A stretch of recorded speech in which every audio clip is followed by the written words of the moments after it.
I'm from Cainta. I'm Ilocano. But I don't like Marcos. Ayoko kay Marcos. The most corrupt president. Kahit wala si Congressman Saldico. Alam ko na yun.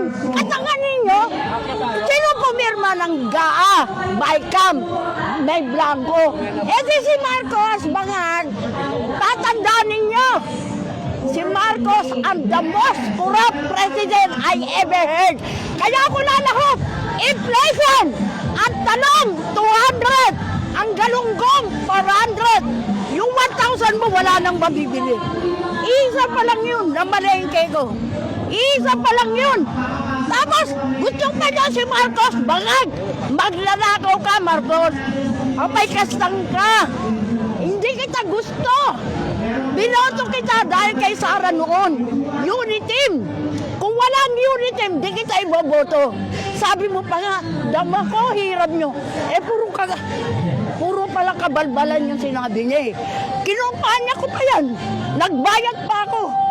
Kasi dahil kay Sara, kung hindi nagpabola si Sara, o nasaan na si Sara, tinarador mo!